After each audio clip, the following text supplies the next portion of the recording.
All right, welcome back to the journey. Thank you for being a part of the journey, and don't forget to share the journey.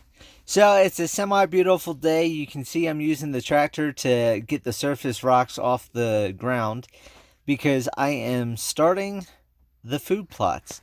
So, for those of you that don't know, I plan on planting the whole 50 acres eventually between fruit trees, nut trees, food plots for the animals, and just getting all different things done. So over here, I've got the grapple bucket, and I started thinking with the grapple bucket, since I have all the rocks, I can take the teeth in the bar, put it down, and drag the ground.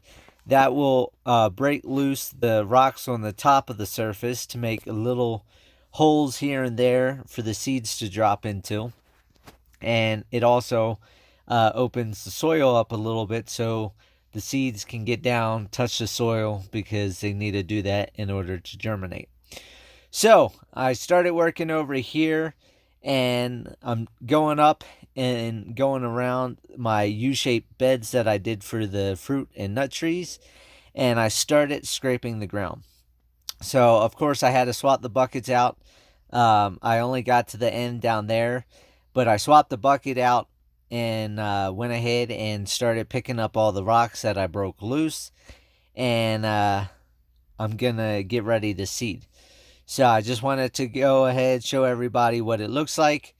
The ground is all messed up. It doesn't look like that. You can see a lot more soil over here. So I'm not tilling because Americans don't know how to farm. Americans don't know how to plant. They like to till. They like to break up the good stuff in the soil. You can see like these big rocks I can't get out the ground. I'm not worried about it because eventually, over the next 8 to 10 years of me going back and forth with this, um, I eventually will build my own soil or compost on top of the ground. So this is just the start of it. And there's Minnie Mouse right there. And I'm going to go over, I'm going to go dump the rocks, and then I'm going to get the seed together, figure out how I'm going to do it, and I'm going to get going. And I also have this trailer of mulch down here that I'm going to be putting mulch over top of the seed to help keep the birds off of it. But since I'm doing a voiceover, I found out the mulch is not as easy as laying erosion control mats that are made out of the straw and the real thin plastic stuff. So you'll see that in a future video. This video is pretty delayed, but I'll be right back with you guys with the next part of it and show you how I did my first planting of the food plot here on today's Homesteader Ranch. So stay tuned. All right, so here's the trailer that I built, and you can see it's filled with mulch. All I did was grab these sheets of plywood, and I set the plywood in there, and the mulch pushes up against it, and it holds it, and I've got a load of mulch for the food plot. So here we go. All right, so here we go. This is what I'm going to be putting down for those of you that haven't been watching the channel, new to the channel, or just want to have an idea. So in here, there's field peas, there's hairy vetch, and there's perennial ryegrass. So that's the 500 pounds of seed I have stacked up here in all these boxes. That's my little Piggly Wiggly whining. So this is going to go down. I forgot to buy clover, so I bought a couple of these jars of clover seed at my local place. 14 bucks for this small thing. I can get it for like a quarter of this if I buy it in bulk, like I did the green manure mix. And then I bought a whole bunch of these bird feed, the economy mix at Walmart.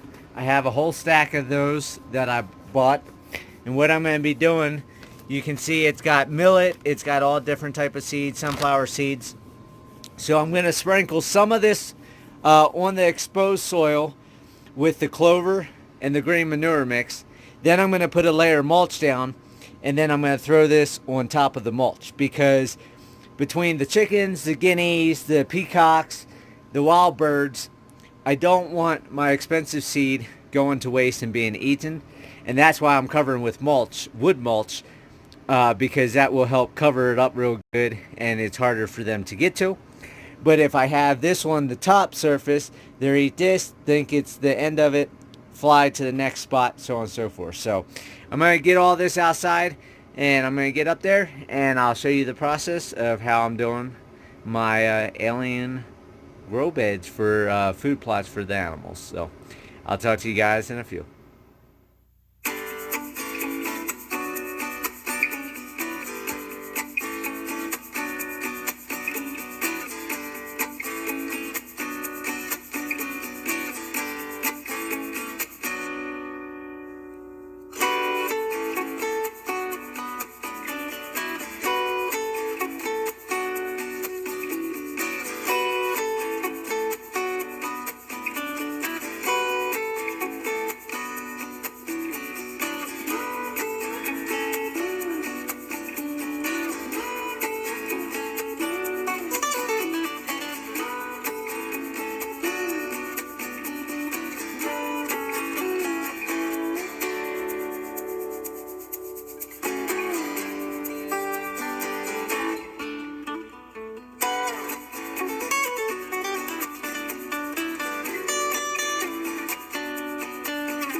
Alright, so you can see from the bottom all the way to the top, I have the bed done. So I spent all day working on it, doing the repetitive of what you just saw me doing, putting the seed down, dropping the mulch, raking the mulch out, and so on and so forth.